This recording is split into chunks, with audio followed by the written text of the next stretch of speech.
Imagine being the President of the United States and one day you find yourself at the center of a national scandal. What would you do? This was the reality for Richard Nixon, the 37th President of the United States. The Watergate scandal began with a seemingly routine event, a break-in at the Democratic National Committee headquarters. But it was far from ordinary. This was a covert operation orchestrated within Nixon's administration. As president, Nixon was not just a leader but a man with secrets that could potentially bring down his presidency. He chose to fight, to protect his secrets and to keep the truth from the American people. But secrets have a way of surfacing, and the nation watched as the man they had elected was entangled in a scandal. Imagine yourself in Nixon's shoes in the midst of this spiraling scandal. As President Nixon, would you fight to keep your secrets hidden, or would you come clean? The choice, as they say, could be a matter of history. In the early morning of June 17, 1972, 5 men were arrested for breaking into the Democratic National Committee headquarters at the Watergate complex. This was no ordinary break-in. These men were connected to a fundraising group supporting Richard Nixon's presidential campaign. Their task?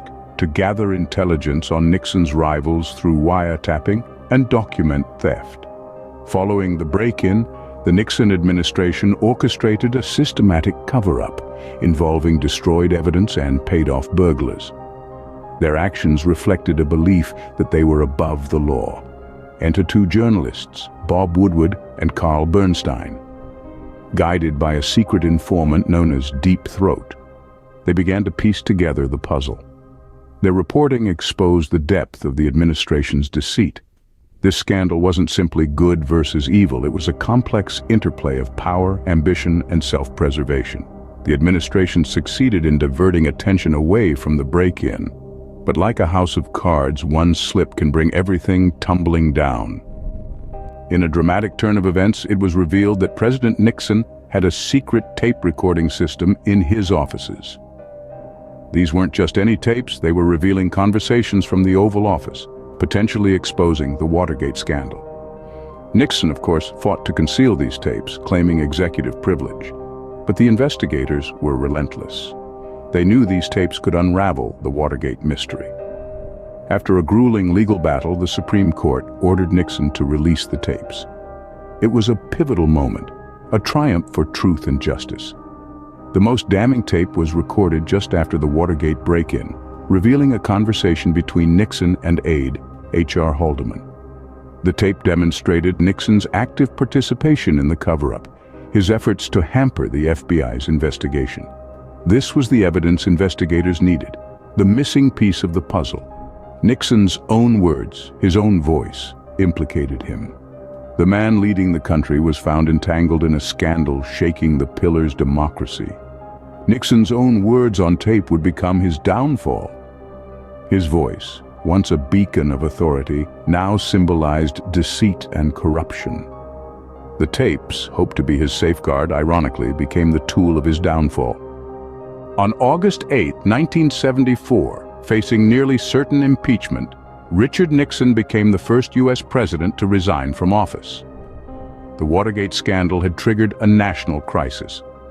The American public watched as Nixon addressed the nation for the final time from the Oval Office. The subsequent days were marked by rapid developments. Gerald Ford, Nixon's vice president, assumed office on August 9th, becoming the 38th president, a man who hadn't initially been elected to either the presidency or vice presidency. Ford's inaugural address acknowledged the nation's turbulent times, notably stating, "Our long national nightmare is over." For Nixon, however, the nightmare wasn't quite over. Even after his resignation, he faced potential criminal charges linked to Watergate. Then, in a decision that sent shockwaves across the country, Ford granted Nixon a full pardon on September 8, 1974. Ford argued that this pardon was necessary to help the nation heal, but his decision sparked widespread criticism for seemingly placing the president above the law. Nixon's presidency had ended in disgrace, leaving a deep fracture in American public's trust in government. The Watergate scandal exposed corruption within the highest levels of power, forever changing the public's view of the presidency.